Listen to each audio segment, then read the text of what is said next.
de parte del consultorio financiero Copenhague, de parte del programa Finanzas sobre Ruedas Copenhague. Por ahí veo algunas caras conocidas, así que vamos a conocer otras personas más. Hoy queremos conversar un ratito sobre deuda.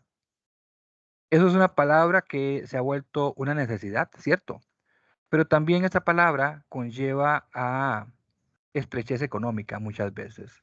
Entonces, para trabajar sobre esa estrechez económica, o le vamos a poner el nombre real, sobre el sobreendeudamiento, vamos a hablar de eso. Vamos a hablar sobre eso un poquito, ¿verdad? ¿Cómo controlar el sobreendeudamiento? Y la palabra clave del conversatorio va a ser controlar. Para eso les voy a compartir una presentación. ¿Y cuál es la idea? Bueno, que podamos conversar un ratito. Al final del conversatorio vamos a abrir un espacio de preguntas por si ustedes gustan hacernos preguntas. Por acá estamos ya con la presentación en pantalla y vamos a hablar sobre pasos efectivos para salir y controlar el sobreendeudamiento. Salir y controlar el sobreendeudamiento, ¿ok? ¿Bajo el método qué? Bajo el método control. Ese es el método que vamos a utilizar. Y como la palabra lo dice, pues bueno, primero definamos qué es sobreendeudamiento.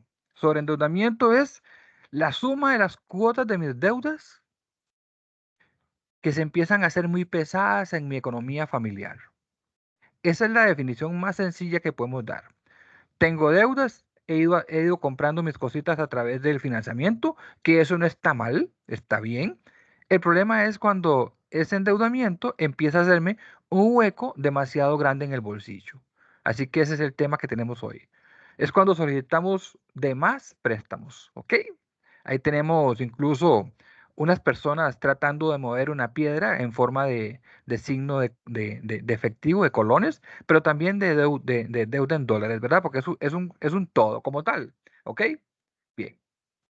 Y vamos a hablar sobre el método control. ¿Cuál es el método control en relación a las deudas? Bueno, el método control es conozca, organice, no más deudas, trabaje en sus ingresos, realice, organice y, la mejor de todas, liquide. Ese es el método control.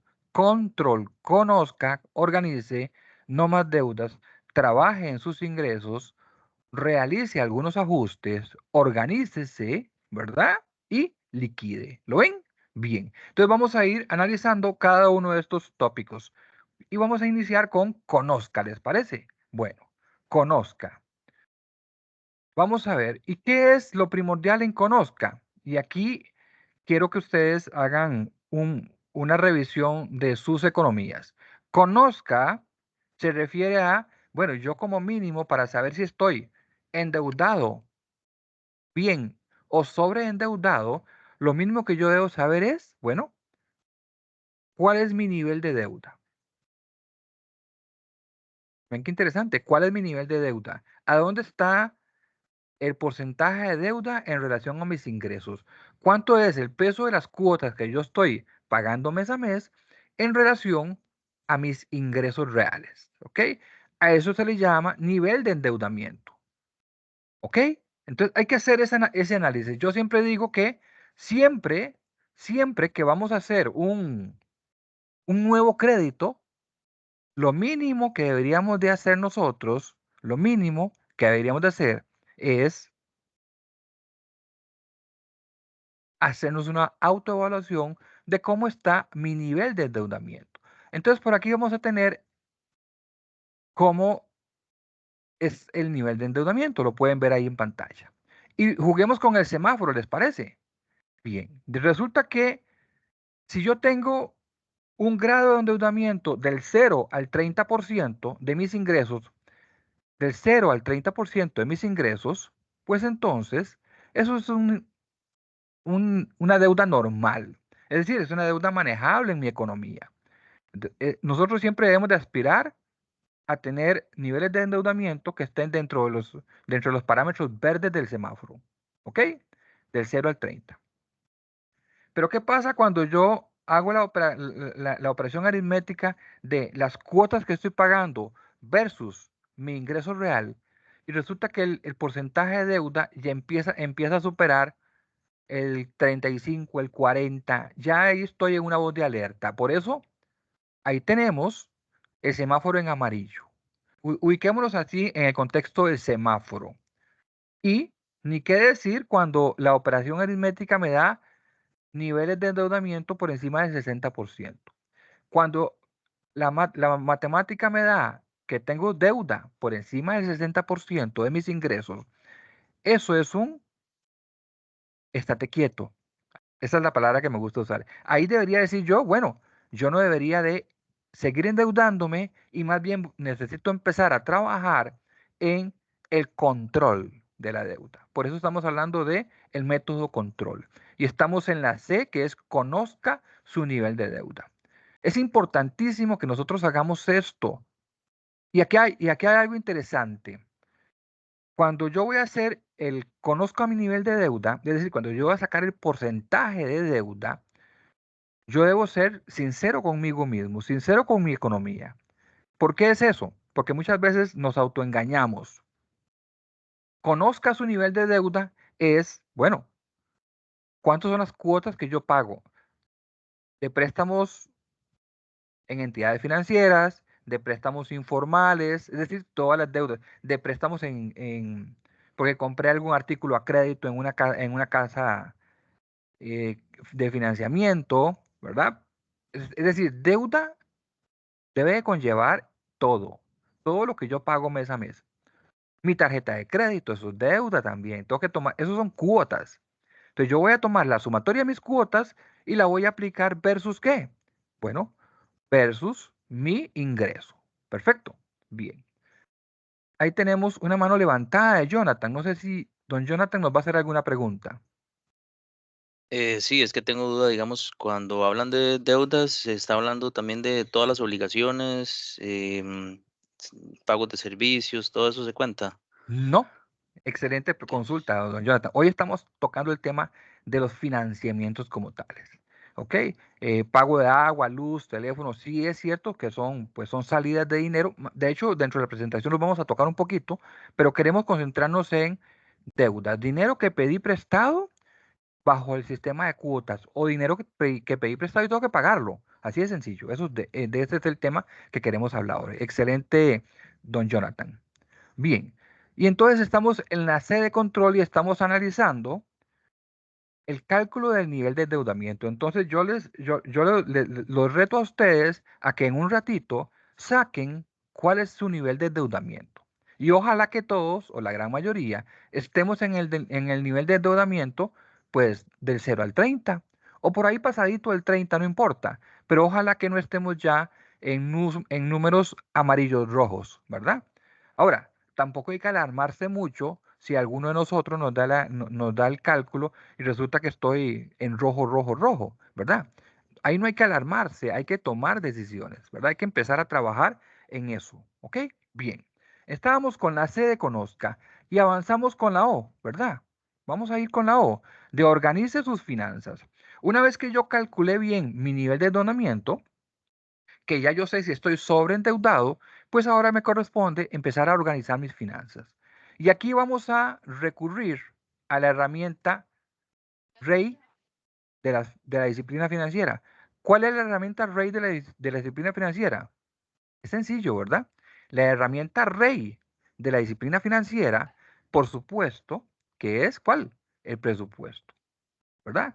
Tenemos que entender que para que mis finanzas estén bien controladas, porque estamos hablando de control, pues yo mínimo, mínimo, debería de hacer mensualmente mi presupuesto familiar, ¿verdad? Entonces estamos en organice, organice sus finanzas, haga un presupuesto.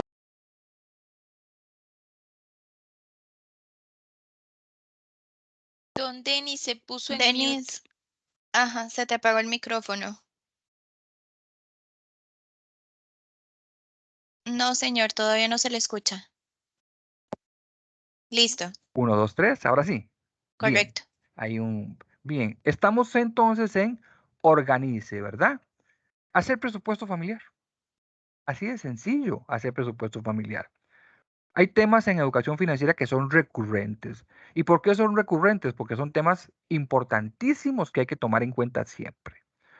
Y la disciplina financiera bajo el esquema de yo hago o no hago presupuesto familiar, eso me va a permitir a mí hacer frente, como bien decía don Jonathan ahora, hacer frente a mis pagos habituales del mes a mes y hacer frente también, ¿por qué no?, al pago de mis deudas, ¿verdad? Bien. Así que, ¿cómo se hace o cómo se empieza a montar la herramienta de presupuesto familiar? ¿Cómo se hace la herramienta de presupuesto familiar? Entonces vamos a hacer un pequeño repaso de cómo se hace la herramienta de presupuesto familiar. ¿Está bien? Ok.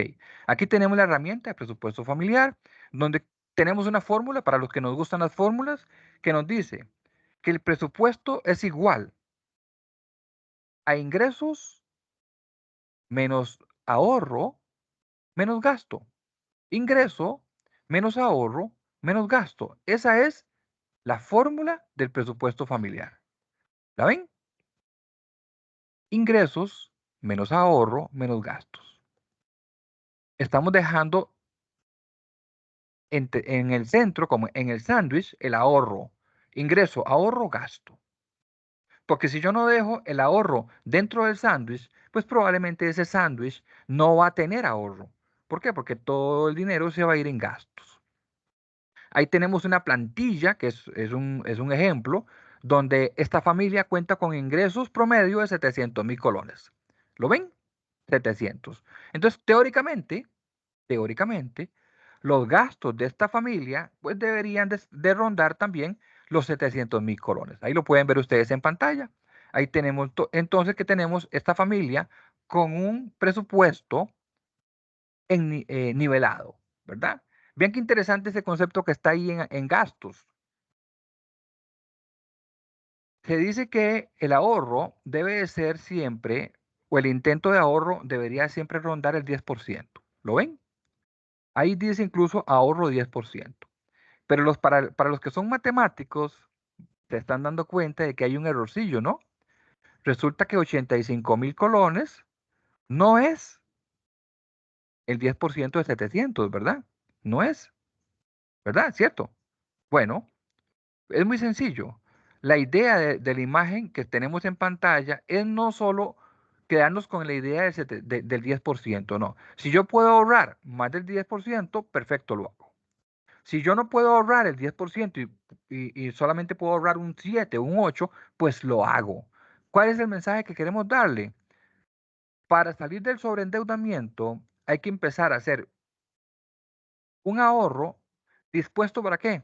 Dispuesto para abonar mis deudas y para hacer amortizaciones a mis deudas.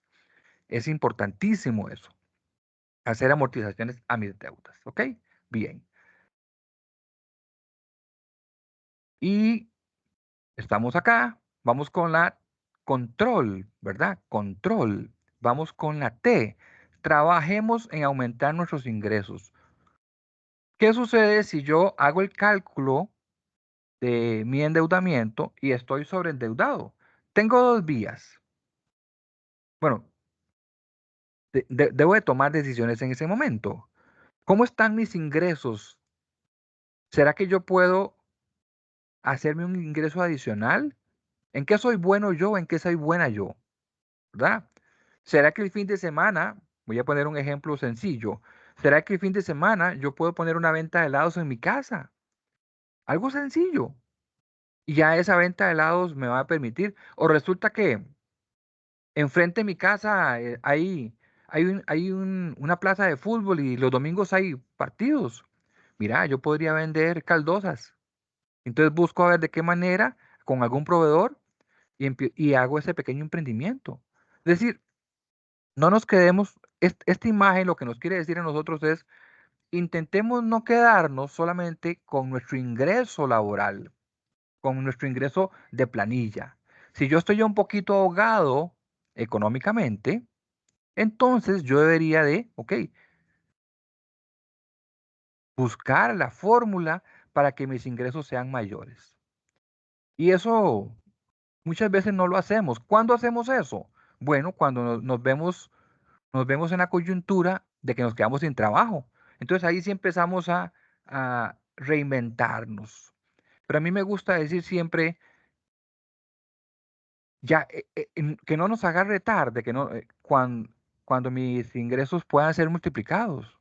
A veces nos quedamos solamente con el trabajo, pero yo podría sumarle ingresos a mis ingresos bajo otras modalidades. Es importante tener eso presente, ¿verdad? Entonces vamos a estar acá en trabajar, trabajar, trabajar. ¿Trabajar en qué? Bueno, trabajar en mis ingresos, ¿verdad? Esa es parte del método control, ¿ok? Bien. ¿Vamos con cuál? Vamos con la N de no tome más deudas y genere un ahorro destinado para cancelar la deuda. Ah, no tome más deudas. Qué interesante. Están mezcladas las letras, pero bueno, al final el mensaje es el mismo. La N de no tome más deudas. Si yo hice el cálculo de mi nivel mi nivel de endeudamiento y resulta que estoy en un 45, en un 50, es decir, ya se está empezando a poner el semáforo en rojo, está pasando de amarillo a rojo, pues yo debería de conscientemente decir, bueno, voy a hacer un alto en el camino y voy a intentar no tomar más deuda, ¿verdad? ¿Y por qué no decirlo? Bueno, más adelante también lo vamos a ver. Bueno, voy a intentar reestructurar mis deudas también. Entonces no tome más deudas y genere un ahorro destinado para cancelar deudas.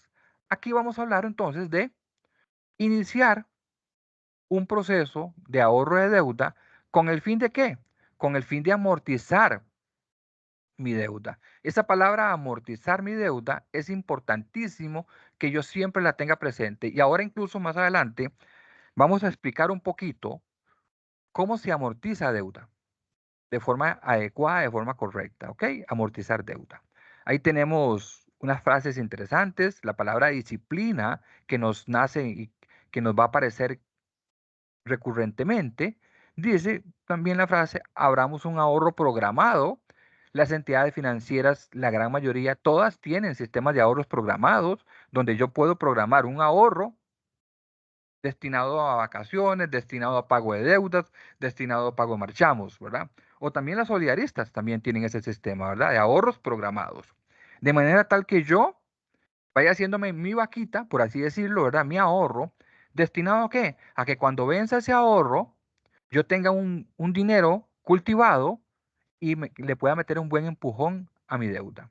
Pero aquí hay que tener algo claro. Ahí tenemos una figura, lo ven ustedes ahí. Ahí tenemos a don Gastón, ¿lo ven? Ahí está don Gastón.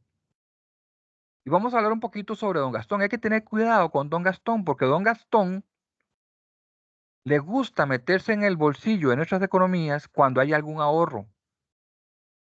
Entonces a mí me gusta decir que si yo estoy iniciando un ahorro, ese ahorro tiene que estar gastado en mi mente. Es decir, que yo no me acuerde de que tengo ese dinero ahí guardadito, que estoy cultivando un ahorro. Porque si yo tengo presente que tengo un ahorro, entonces don Gastón va a empezar a meter mano para que yo gaste ese ahorro o para que ese ahorro se gaste en confites. Y no hay nada más feo que haber cultivado un pequeño ahorro y cuando lo voy a necesitar ya no lo tengo porque resulta que no me di cuenta y lo gasté en confites. Ahora incluso cuando don Jonathan nos consultaba sobre de qué era el tema que íbamos a hablar, bueno, don Jonathan nos decía, el gasto de agua, luz, teléfono, ¿eso qué es? Bueno, vieran que eso es parte de lo que don Gastón utiliza para no permitirnos ahorrar. Ahí lo tenemos en pantalla, ¿lo ven? Bueno, resulta que don Gastón es feliz metiendo la mano para que el gasto se aumente y así nosotros no podamos hacer un ahorro destinado para amortizar deudas. ¿Ven? ¿Lo ven? Ahí está. Ahí tenemos a don Gastón con un rayo eléctrico que representa la electricidad. ¿Lo ve? Bien. Recordemos que en electricidad hay muchos aparatos eléctricos en nuestros hogares que tienen consumo permanente. Bueno, entonces hay que trabajar con ese consumo permanente. Hay que desconectar, desconectar, desconectar. Ejemplos sencillos, el microondas. Ejemplos sencillos, las computadoras, mantenerlas solamente en el tiempo de trabajo. Hay que desconectar, no apagar, desconectar. ¿Para qué? Para que don Gastón no siga ahí chupando electricidad. Tomemos en cuenta este parámetro en electricidad. Según la ley 9635, la ley del IVA, ley 9635, si un hogar consume menos de 280 kilowatts, se gana el 13% de factura del IVA. Es decir, no paga IVA. ¿Vieron? El detalle aquí es, bueno, ¿cuántos kilowatts estoy consumiendo en mi hogar? Esa es la pregunta que tengo que hacerme. Y empezar a trabajar a disminuirle a don Gastón el gasto de electricidad. Lo mismo pasa con el teléfono. Ven a don Gastón ahí con un teléfono. Bueno, preguntémonos, ¿para qué yo tengo teléfono en línea fija en la casa? Si los 3 que vivimos o los 4 que vivimos en la casa tenemos celular, ahí podría hacerme una economía. ¿Ven? Ahí tenemos a don Gastón. Ahí tenemos a don Gastón también con el agua. Bueno, igual en el agua. Igual en el agua. ¿Lo ven? Igual en el agua. Si un hogar consume menos de 30 metros cúbicos de agua, menos de 30 metros cúbicos de agua, no paga IVA. ¿Sabían eso? Menos de 30 metros cúbicos de agua. La pregunta del millón. Don Jonathan, doña Silvia, doña Marinela, doña Ivania, doña Marcela, doña Helen, ¿cuántos metros cúbicos de agua están gastando ustedes en sus casas? ¿O será que don Gastón está feliz ahí? ¿Mm? Hagámonos esa pregunta siempre, ¿verdad? Bien. Y ahí tenemos otras formas donde don Gastón nos mete mano en el bolsillo. Compras recurrentes, la visita al supermercado, el uso inadecuado del combustible. Ahí tenemos muchas formas donde don Gastón evita al máximo que nosotros logremos hacer el ahorro destinado a qué? El ahorro destinado a amortizar deudas, ¿verdad? Entonces vamos con otra. Vamos con la R. Realice una clasificación. Vamos a realizar una clasificación de nuestras deudas. Eso es una tarea importante. Una vez que yo me di cuenta que estoy un poquito enredado, para no utilizar la palabra sobreendeudado, pues entonces yo debería sentarme a analizar mis deudas. ¿Cuáles son las deudas más pesadas? ¿Cuáles son las deudas más caras? Si esto yo pues no sé hacerlo bien, pues por ahí pregunto y me asesoro, ¿verdad? Analizar y clasificar mis deudas es vital para la toma de decisiones que sigue después. ¿Por qué? Porque entonces yo voy a poder tomar decisiones de cuáles deudas voy a empezar a bajar o, por qué no, cuáles deudas yo debería liquidar con prioridad. Entonces, realice una clasificación de mis deudas. Dentro de la clasificación de mis deudas, ¿cuáles son algunos parámetros importantes? Bueno, la tasa de interés, la relación cuota-plazo. Esos son parámetros importantes que yo debo tomar en cuenta. Muchas veces incluso nosotros los deudores no sabemos cuál es el tipo de tasa de interés de nuestras deudas. Y eso es una realidad. Tal vez si aquí si yo preguntase abiertamente a cada uno de ustedes, ¿ustedes saben cuál es el tipo de tasa de interés? Por ahí pueden haber varios nos. ¿Por qué? Porque muchas veces nosotros tomamos la deuda por necesidad en el momento y no preguntamos mucho, ¿verdad? Pero a la hora de priorizar cuáles son las deudas que pesan más en mi economía, pues entonces ahí sí es importante que yo sepa, bueno, tengo deudas de tasa fija. Ah, esas son deudas buenas, son deudas muy amigables. ¿Por qué? Porque la tasa fija significa que siempre voy a saber cuánto pago de cuota. Que tengo deudas de tasa variable. Bueno, esas no son tan amigables. ¿Por qué? Porque esas están sujetas al- a la tasa básica pasiva que maneja el Banco Central, ¿verdad? Que si bien es cierto, hoy día la tasa básica pasiva está bastante baja, pero no se ha visto reflejado en las cuotas de los créditos variables. Y si tengo un crédito de tasa mixta, que también es bastante recurrente, que la gran mayoría nos financiamos en tasa mixta, bueno, tener claro los conceptos de tasa mixta, tener claro que si voy a hacerle un abono a capital, voy a amortizar mi deuda de tasa mixta, probablemente me van a cobrar una comisión por recibirme ese abono, esa amortización. Tener claro que mi tasa mixta, de dónde a dónde es tasa fija y de dónde a dónde va a ser tasa variable, ¿verdad? Porque eso significa tasa mixta. Pero aquí lo importante es que yo analice mis deudas y empiece a ver cuáles de mis deudas priorizo sobre las demás. Que si tengo una deuda de tarjeta de crédito, bueno, ¿cómo manejar mi deuda de tarjeta de crédito? A eso nos referimos nosotros con la, la máquina o el movimiento que tenemos que hacer a la hora de analizar cuáles son mis deudas y priorizar. Y aquí tengo que tomar algo en cuenta. A veces tenemos deudas que no tienen tasa de interés porque son compromisos familiares. Entonces, a veces empezamos a relegar esas deudas de compromisos familiares, porque es más, muchas veces no las consideramos como deudas. Pero quiero decirles algo, un compromiso familiar, un dinero que me prestó un familiar, que no me cobra tasa de interés ni nada, que nada más es un compromiso verbal. Ese es un compromiso importante que hay que intentar honrar. ¿Por qué hay que intentar honrar ese compromiso? ¿Por qué creen ustedes? Es más, voy a dejar abierta la pregunta de por qué es importante intentar honrar un compromiso financiero que no es en una entidad que es con un familiar. Y más adelante en las preguntas lo retomamos, ¿les parece? Pero quedémonos ahí con la idea de por qué es importante retomar e intentar honrar esa deuda familiar. Bien. Y seguimos avanzando, porque uno nunca sabe lo que... Ahí está. Está la respuesta. Y también nos dice Marianela, muy pocas personas van a hacerlo, ¿verdad? Sí, ¿verdad? Pero la respuesta ahí me la dieron ya en el chat. ¿Por qué? Porque es importante honrarla. Bueno, por integridad, esa me gusta, don Luis también, pero también es porque uno nunca sabe si dentro de un tiempito va a también necesitar nuevamente que aquel familiar o que aquel amigo nos meta un empujoncito, ¿verdad? Es correcto, don Carlos. Bien. A veces dejamos de lado esas deudas. Organice sus deudas y busque unificar y abaratar los pagos. Organice sus deudas y busque unificar y abaratar las deudas. Y aquí empezamos con un tema recurrente que muchas veces escuchamos y es unificación de deudas. Quiero explicarles detalladamente cuándo sí y cuándo no unificar deudas, es decir, la toma correcta de decisión a la hora de decir, bueno, estoy un poquito sobreendeudado y entonces voy a hacer un solo préstamo. Bueno, ¿eso es bueno o es malo para la economía mía?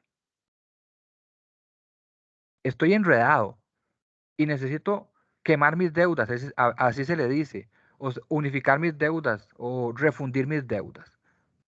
¿Lo hago o no lo hago? ¿Cómo lo hago? ¿Qué parámetros debo tomar en cuenta para unificar mis deudas?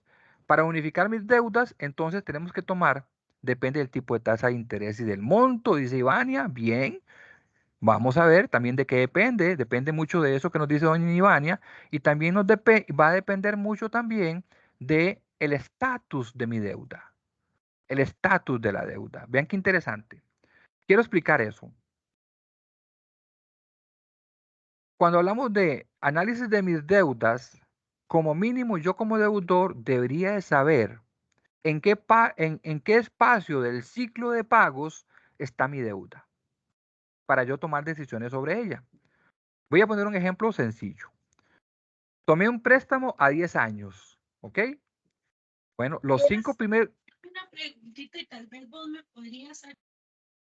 ¿Le escucho por ahí? Un poquito bajito, pero le escucho. ¿Le escucho? O no sé si se le metió el audio. Me parece que... Bueno, continuamos entonces. Tomé un préstamo a 10 años, ¿ok? Los 5 primeros años de mi deuda, yo voy a pagar una cuota sobrecargada de intereses, ¿ok? ¿Por qué? Porque así en los 5 primeros años la cuota amortiza muy poco y paga una carga masiva de intereses. A eso se le llama un crédito en periodo de maduración, ¿ok? Ahora, cuando ya yo sobrepasé el 50% del plazo, es decir, los 5 años, un préstamo de 10 años, cuando yo voy por el año 6, por el año 7, entonces, ¿qué sucede? Sigo pagando la misma cuota, pero ya mi cuota amortiza o va disminuyendo más rápidamente mi deuda. ¿Por qué? Porque el peso de los intereses ya es menor. A eso se llama un crédito maduro, ¿ok?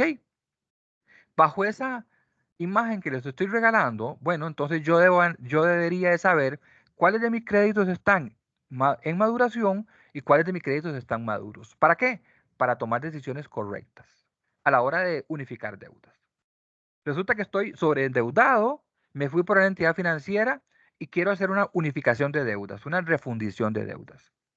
Tengo 3 deudas. Vamos a suponer que tengo 3 deudas, ¿lo ven? Si todos los créditos funcionan de la misma manera. El peso mayor de financiamiento o de intereses se paga en la primera mitad del plazo y luego en la segunda mitad del plazo empiezo a amortizar masivamente con mis cuotas. De hecho, lo podemos ver en algo sencillo. Cuando hay personas que tenemos un crédito, tenemos 2 años de pagar y seguimos debiendo lo mismo. Tengo 2 años de estar pagando mis cuotas y no he amortizado nada. Bueno, es que está en el proceso de pago masivo de intereses.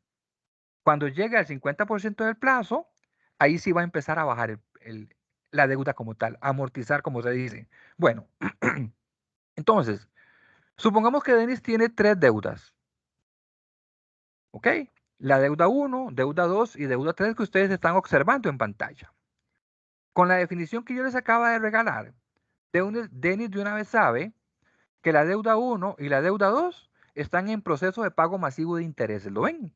¿Por qué? Porque no han madurado. ¿Lo ven? Ven la ubicación de la deuda 1 y deuda 2.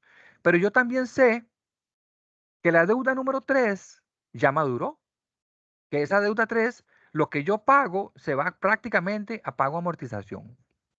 Entonces, ¿cuál sería la decisión correcta de Denis cuando va a unificar deudas? ¿Cuál sería la decisión correcta? Bueno, la decisión correcta, supongamos que Denis está muy ahogado económicamente, ¿verdad? Porque ese es el tema, ¿no? Bueno, yo voy a unificar, voy a pedir que en la entidad financiera me haga un estudio de unificación de deudas únicamente con las deudas que no han madurado. La deuda 1 y la deuda 2, que son las que actualmente están pagando intereses. No debería de incluir la deuda 3. ¿Por qué? ¿Quién me dice por qué no debería incluir la deuda 3? ¿Quién me dice? A ver, ¿quién levanta la mano y me dice por qué?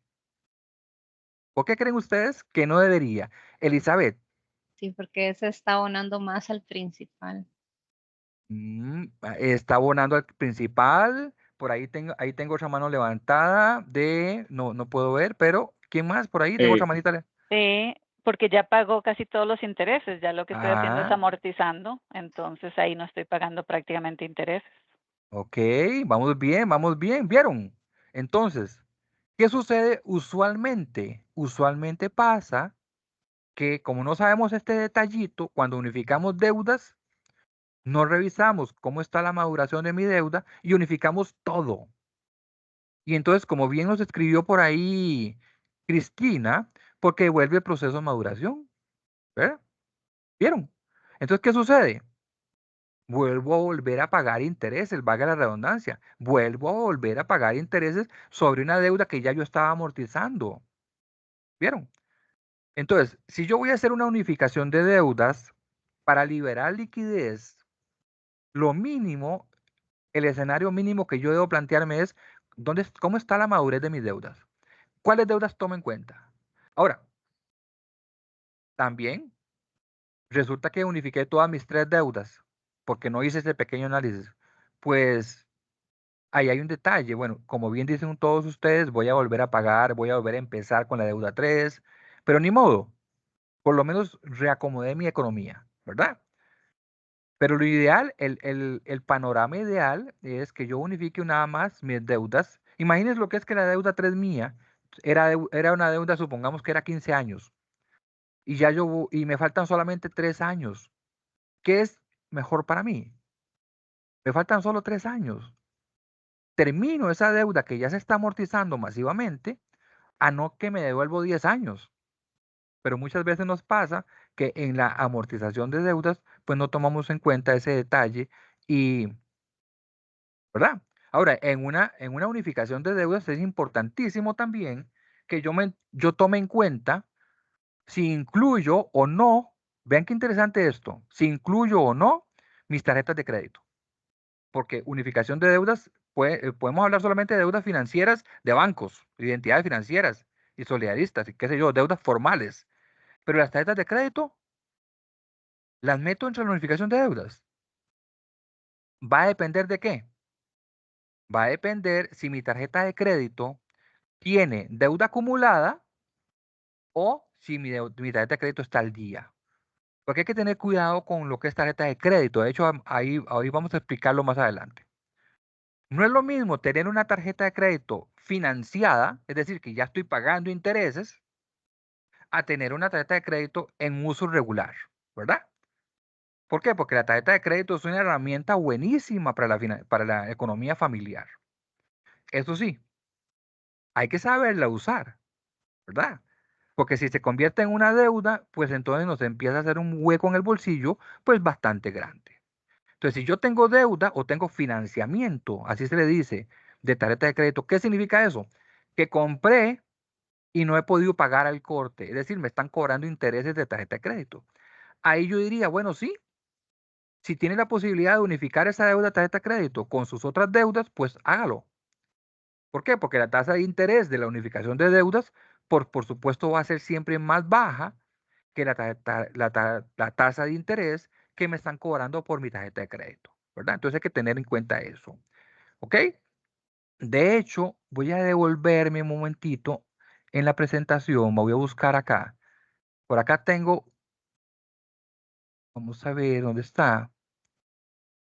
Pum, pum, pum.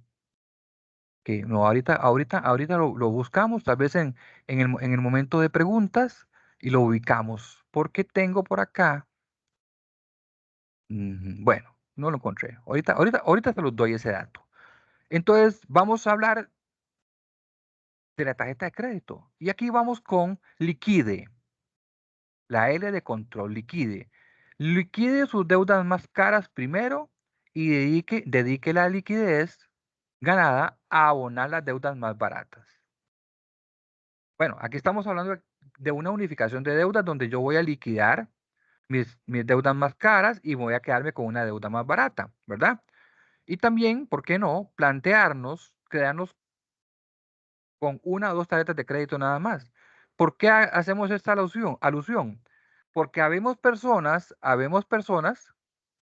que tenemos más de dos tarjetas de crédito. ¿Eso es bueno o es malo? Bueno, eso va a depender mucho de cómo yo maneje mi economía. Pero yo siempre digo que más de dos tarjetas de crédito, en algún momento me voy a enredar con los plásticos de crédito. Y entonces en algún momento, algún plástico de crédito va a empezar a generarme cobro de intereses y va a empezar a generarme una bola de nieve. Y entonces ya ahí empieza mi economía a desbalancearse. Recordemos que al principio hablábamos de qué? De presupuesto balanceado, ¿verdad? Bueno, entonces, ¿cómo se debería de manejar adecuadamente una tarjeta de crédito? Adecuadamente. Aquí tenemos una imagen que nos quiere llevar a la idea de cómo manejar una tarjeta de crédito adecuadamente. Entonces tenemos que entender que la tarjeta de crédito es una herramienta buenísima, sí, buenísima, pero tengo que saber manejarla correctamente, ¿verdad? Yo siempre recomiendo no más de dos tarjetas de crédito. Siempre de contado para sacarle a esa tarjeta. Ese que me dice doña Giovanna, Jania Giovanna, me encanta. Siempre de contado para ganarme el producto de fidelización que me da mi entidad financiera. Producto de fidelización es que me regala puntos cash o que me hace descuentos o que me regala millas. Esos son los paquetes de fidelización que yo, como tarjetaviente, debo de aprovechar al máximo. ¿Cómo se aprovecha eso? Bueno, pagando al corte. ¿Qué es pagar al corte? Sencillo. Gasté 100,000 en el supermercado y resulta que el primero de mes me dice la entidad financiera, Denis, a partir de hoy, primero del mes, tiene que pagarme los 100,000 que gastó hasta un vencimiento. Digamos, me dan 20 días. Eso se llama fecha de corte. ¿Cuánto tiene que pagar Denis para que no le cobren intereses? 100,000, porque fue lo que gasté. Es lo que está el cobro, hasta fecha máxima. Entonces es importante que yo como tarjetaviente sepa cuándo corta mi tarjeta, cuánto es la ventana de tiempo que me dan en la entidad financiera para pagar sin intereses. ¿Ok? Pregunta. Bueno, por ahí tenemos una mano levantada, tal vez ahí la podemos bajar. Pregunta. Si yo consumo 100,000 colones, vean este ejemplo que les estoy poniendo, y pago 100,000 colones antes del vencimiento, ¿cuántos intereses me cobran? Ahí en el chat, ¿quién me dice? Gasté 100,000, cortó en 100,000 y antes de la fecha máxima pagué 100,000. ¿Me cobran intereses? No. Lindo, ahí me gusta. 0, 0, 0, 0. No, no, no, no. Voy con esta otra pregunta. Gasté 100,000 y resulta que solo pude pagar 99,000. Quedé debiendo 1,000 colones. ¿Ok? No me dieron los números y no pude pagar los 100,000. Pagué 99, quedé debiendo 1,000. Ahora sí, pregunta. El próximo mes me van a cobrar intereses sobre qué? ¿Sobre los 1,000 que debo o sobre los 100,000 que había gastado anteriormente, a los cuales les había abonado 99? Ahí está, me gustan las respuestas, me gustan ahí dice sobre los 100,000, sobre los 100,000, bien.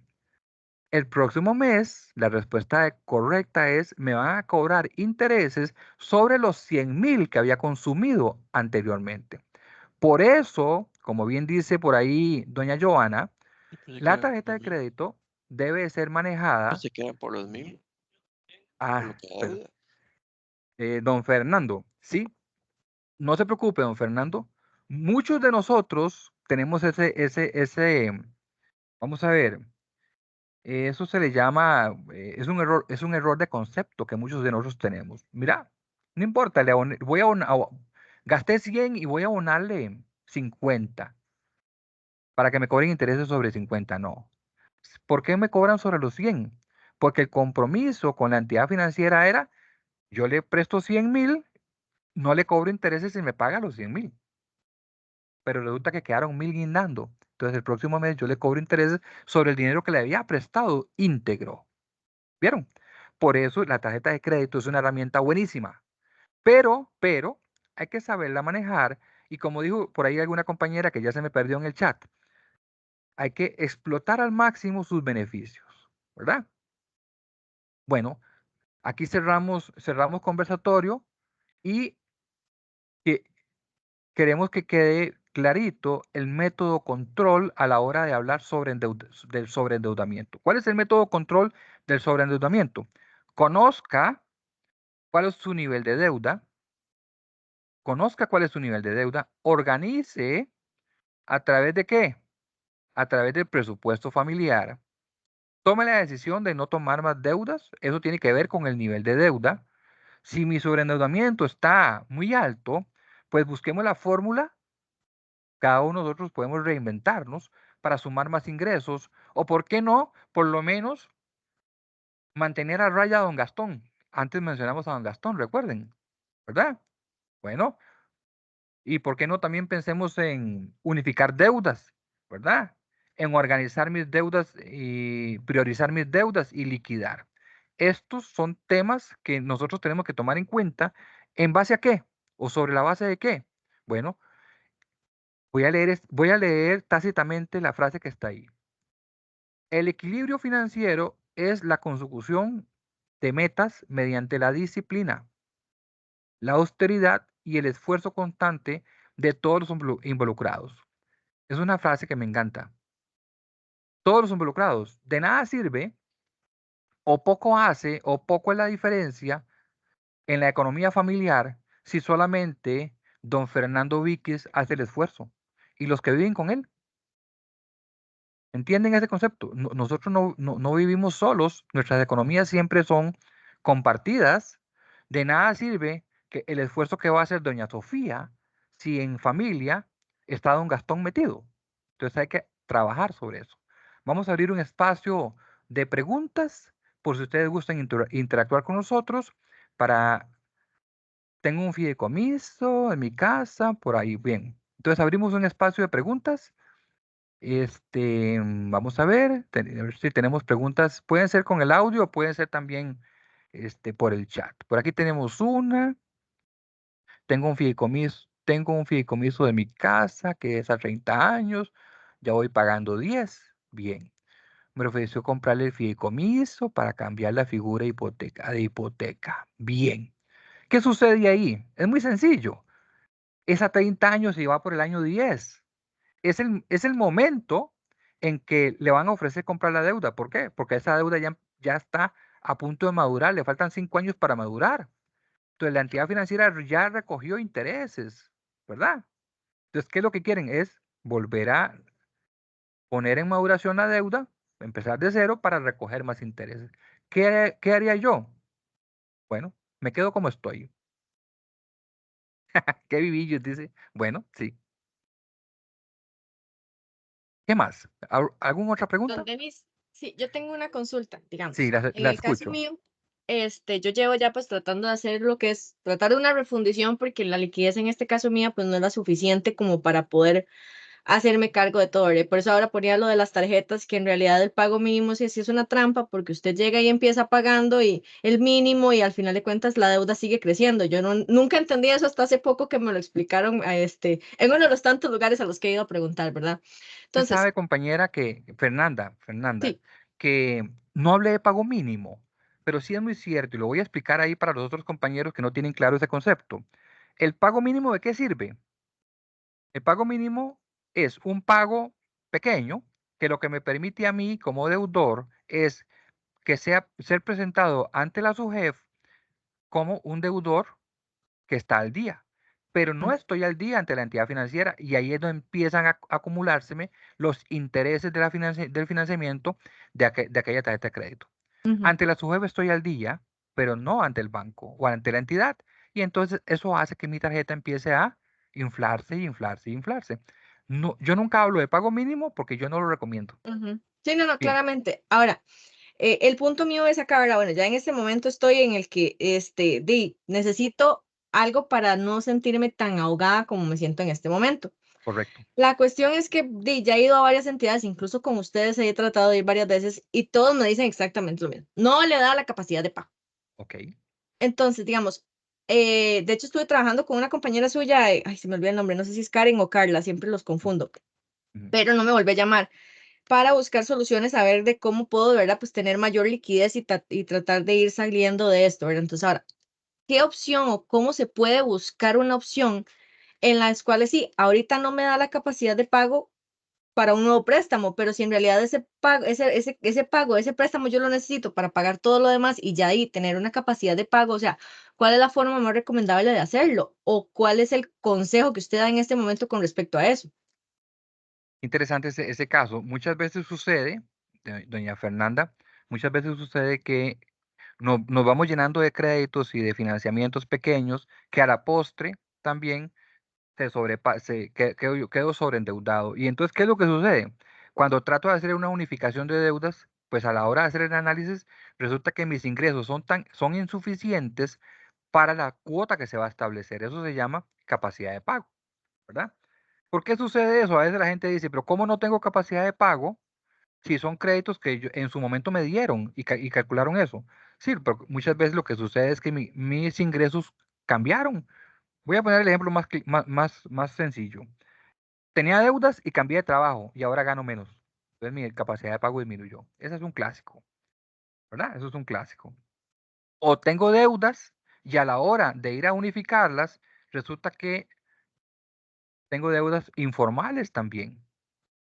Tengo deudas con, bueno, yo no puedo decir marcas, pero que compré algún electrodoméstico a crédito o en una financiera donde no me revisaron la capacidad de pago. Entonces, a la hora de intentar sumar todas esas deudas formales e informales, pues ahí ya no me da la capacidad de pago. ¿Qué se puede recomendar en estos casos?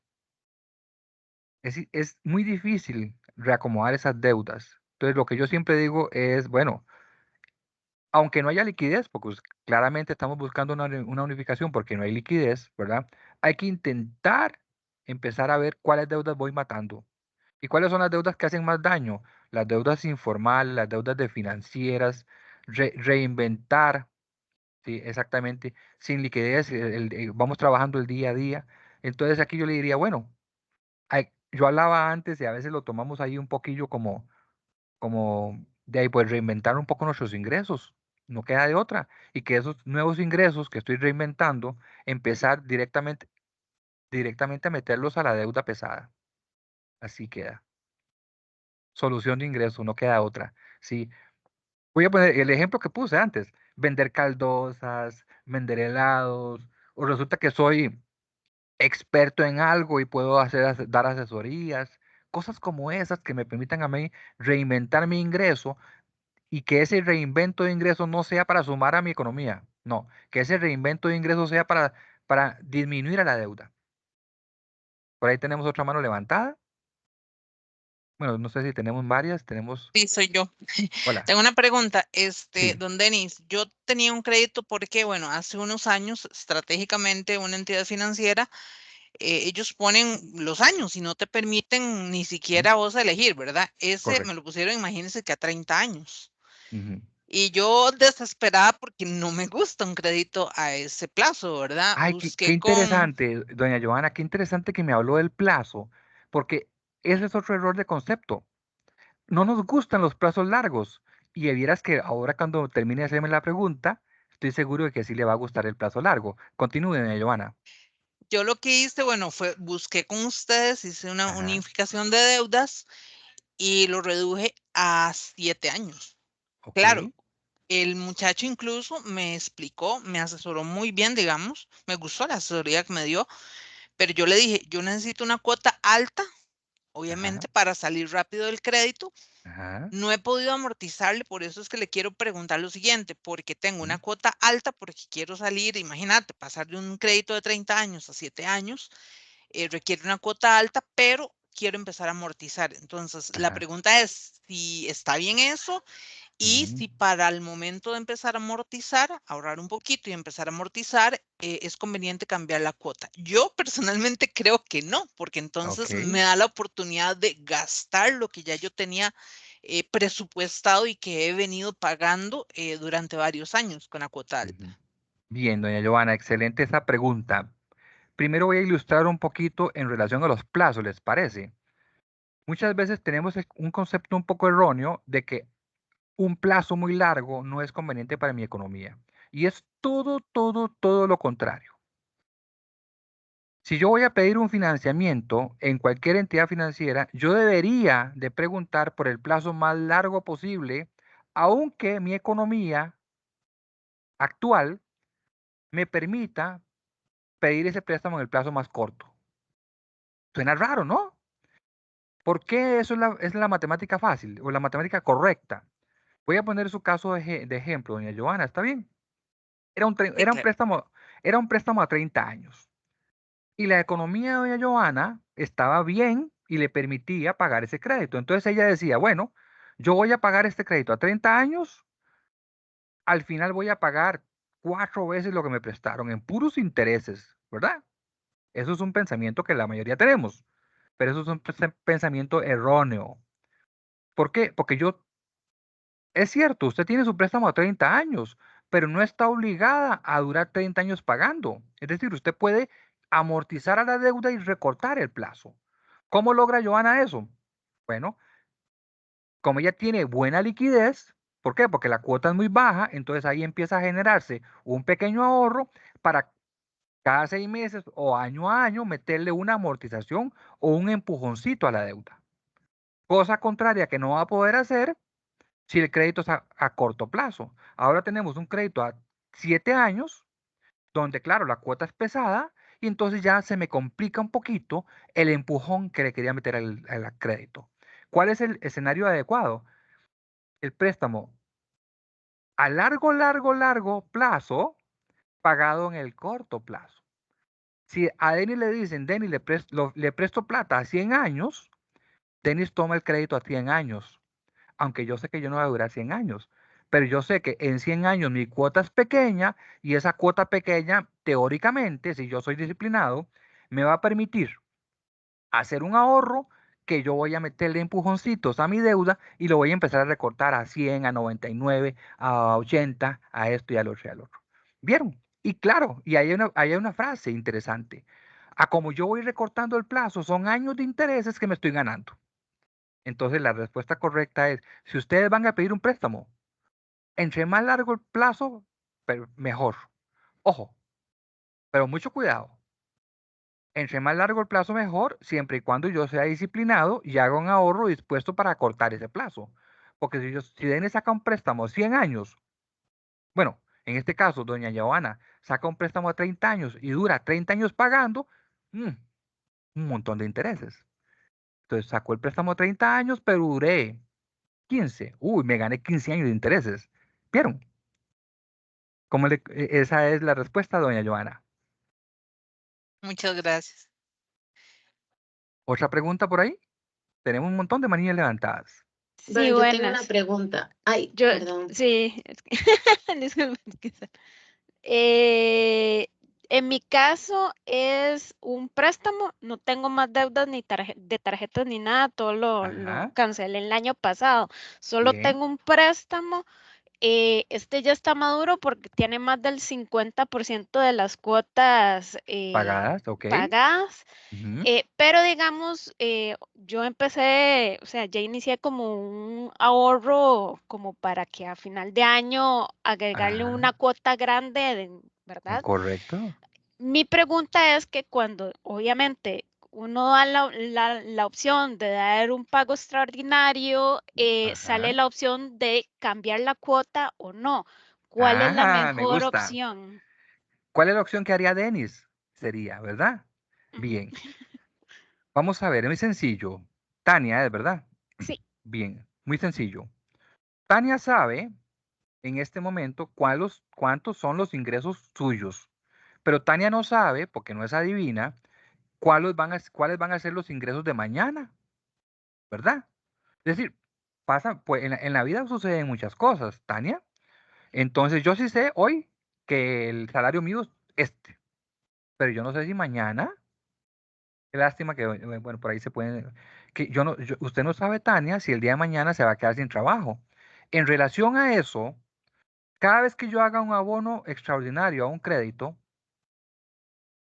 yo tengo la opción de permitir que me rebajen el plazo, que es lo que siempre hacen, o pedir, ahí eso lo pide uno, o pedir que me readecúen la cuota.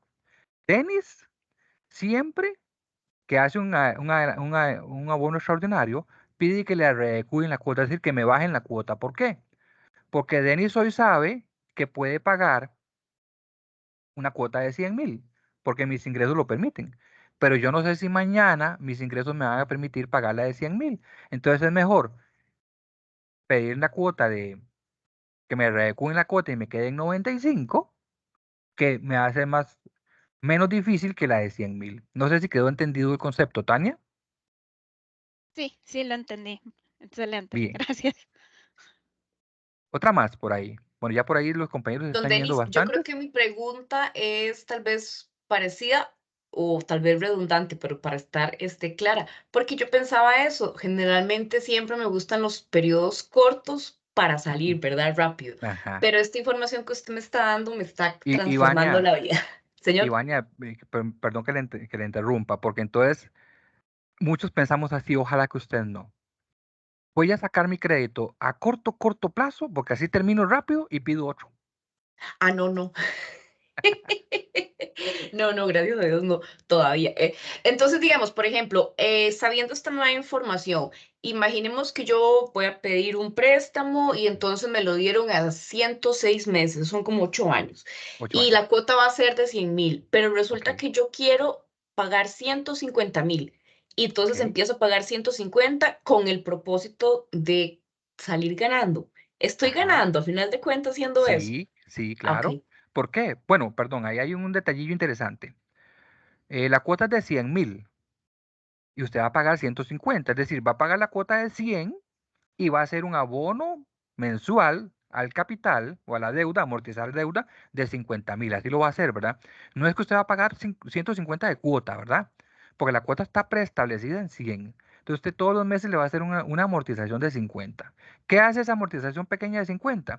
Pues empieza a recortarle tractos del plazo, ¿verdad? Entonces sí, yo le diría, ahora yo no haría eso. Yo no le metería los 50 por mes. No lo haría. ¿Yo qué haría yo? Bueno, abro un ahorro programado anual de 50,000 por mes para que a final de año tenga 50, tenga, qué sé yo, a 10 años son 500,000, 600,000, y esos 600 le meto un abono extraordinario de 600,000, pido readecuación de cuota y la cuota ya ahora bajó de 100 a 80, me gané 20, esos 20 otra vez los ahorro con los 50 que estaba ahorrando y a final de año le meto un empujón y cuando me doy cuenta, no debo nada. No sé si quedó claro ese concepto. Excelente, muchísimas gracias, don Denis. Ahora, ahí el detalle, Ivania, es que si va a hacer el ahorro programado, que no se le meta por ahí don Gastón, ¿verdad? Ah, no, eso está castigado en la esquina. Gracias. Bien, otra preguntita más. Tenemos Eh, a don Brian y después a don Cristian. Bien, buenos días. Quería saber si nos puede dar algún consejo respecto a las primas, tal vez para las personas que tal vez no estamos endeudados aún, pero estamos pensando en tomar un crédito. Más que nada, cuando uno tiene un capital inicial, tal vez, al menos yo he hecho números y los intereses que me generaría, tal vez invertir esa plata antes de adquirir el crédito, no compensarían tal vez el no, interés generado por la deuda. Entonces, correcto. ¿qué es mejor y qué consejo nos puede dar respecto a las primas? Correcto, excelente esa pregunta, don Brian. Vea, en una inversión a plazo, un dinero invertido a plazo hoy día se está pagando en promedio tasa promedio anual un 7%, por ahí anda, 7 y alguillo por ciento es lo que se está pagando. Y la tasa de un crédito, por supuesto que no va a ser un 7 anual, ¿verdad? Es un poquito más alta. Entonces, ¿qué haría Denis? Bueno, si yo voy a comprar una casa, pongamos el ejemplo claro de una casa. Bueno, y tengo un dinero guardado en la entidad financiera que me está generando una tasa, pongámosle así exagerado, una tasa de retorno del 8, digamos. Yo preferiría mil veces hacer más grande la prima para que así el crédito me quede o el financiamiento me quede más bajo y por consiguiente la cuota quede más baja. Eso es lo que yo haría. Ahora, si es un dinero suficiente, pues entonces me dejo también un ahorrito por ahí, ¿verdad? Porque uno nunca sabe la emergencia. Pero sí, entre más grande la prima que yo pueda aportar para comprar el carro, pues más bajo va a ser el financiamiento y por ende más baja va a ser la cuota, ¿verdad? Partiendo del hecho sencillo, como bien decía ahora don Brian, pues el rendimiento que me promete esa inversión nunca va a superar el rendimiento que me cobra un préstamo.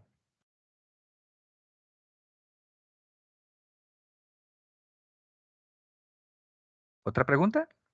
Por ahí tengo a don Cristian con la mano levantada, no sé si era don Sí, nada Cristian el que más, seguía. sí, nada más un comentario. Sí.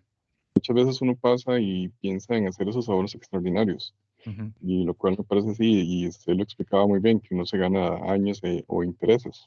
correcto. Pero lo importante es también que en muchas entidades financieras, mucha gente dice, ay, es un abono extraordinario, pero no le dicen al banco. El banco le agarra como una cuota más, como un pago de Hay cuota. que, uy, sí, Entonces tiene que decirle al banco específicamente, estos 100,000 colones van para amortizar la deuda y no para un pago más. Pero la gente simplemente como lo pagan en línea, pagué hoy 100,000 y hoy en la tarde pagué otros 100,000, según yo haciendo un pago extraordinario. Pero lo que está haciendo es sucede, un pago de cuota más. Solo sucede ese comentario. mucho, sucede mucho, don Cristian, excelente por la acotación. Sucede mucho, don Cristian, cuando tenemos un financiamiento de tarjeta de crédito y queremos hacerle un pago al financiamiento de tarjeta de crédito y no le avisamos a la entidad financiera. Entonces, ese pago que hice se fue a disminuir la deuda de consumo, pero el financiamiento no se tocó. Entonces, sí, siempre que yo voy a hacer un abono extraordinario, de cualquier tipo que sea, yo tengo que indicarle a la entidad financiera, bueno, voy a abonar extraordinario a mi capital 100,000. Listo. Y ahí yo tomo decisión si quiero que me readecúen el plazo o que me bajen la cuota, que me readecúen la cuota. Que para mí el concepto ideal, tomando en cuenta mis finanzas actuales versus mis finanzas de mañana, que no sé cuáles son, es que me readecúen la cuota.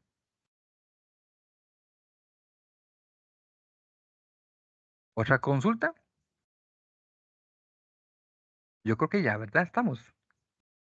No sé, es que no sé. Una última, así rapidita. Claro. Hablamos también de estos pagos extraordinarios y demás, pero por ejemplo, Ajá. en mi banco me dicen que después de X, antes de X cantidad de años del Ajá. préstamo, no sé qué, y si yo hago un abono extraordinario me cobran un 3%, por lo menos en el mío, Correcto. ¿verdad? Ujú. Por ese abono extra. ¿Aún así Sí. vale la pena hacerlo? O, por ejemplo, si uno quiere hacerle un abonito grandecito, ¿verdad? ¿Vale aún así la pena hacerlo o mejor esperarse a que se madure, ¿verdad? Como usted hablaba, ese crédito? Ok, don Glenn, ¿verdad? Es bien. Le respondo en función de lo siguiente. Es usual que cuando yo voy a hacer un abono extraordinario a un crédito, algunas entidades financieras me cobren una cuota o una comisión. Eso sucede porque el tipo de tasa de interés de mi deuda probablemente es tasa mixta. Entonces, hay una restricción que dice que dentro del plazo de tasa fija, yo no puedo cancelar ni hacer abonos extraordinarios. Y si lo hago, pues entonces una comisión del 3 por ahí más o menos anda. Ahora, ¿qué hago? ¿Qué haría Denis? Bueno, depende de qué tan disciplinado sea don Glenn. Si yo tengo buena disciplina financiera, entonces hago es, en lugar de hacer ese abono y que me cobren un 3%, hago un ahorro programado. Digamos que la tasa fija es a 3 años. Entonces, abro un ahorro programado, voy alimentando mi ahorro programado, eso va creciendo y cuando ya se vence el plazo de tasa fija y empieza tasa variable, le meto el empujoncito y readecuo la cuota y bajo la cuota. Ahora, si yo no soy muy disciplinado, entonces sí, no importa pagar el 3% o no debería de haber, bueno, como no tengo disciplina financiera, ¿qué significa no tener disciplina financiera? Que en el momento que tengo dinero ahorrado, me lo voy a comer en confites, ¿verdad? Me va a entrar ahí don Gastón y me va a empezar a molestar y cuando me di cuenta me lo comí en confites. Entonces ahí, si yo sé que yo tengo ese riesgo, pues entonces yo pondría en la balanza, bueno, prefiero pagar el 3%, que me cobren el 3% de mi abono, a que venga don Gastón y cuando me di cuenta, gaste la plata. Tiene todo el sentido, sí. Muchas gracias. O también iba a agregar ahí un poquitito a lo que Denis estaba diciendo, es importante validar las cláusulas, porque hay entidades financieras que también nos Ujú, dicen, bueno, en abonos extraordinarios superiores a X monto. Entonces, ¿qué ujú. podemos hacer?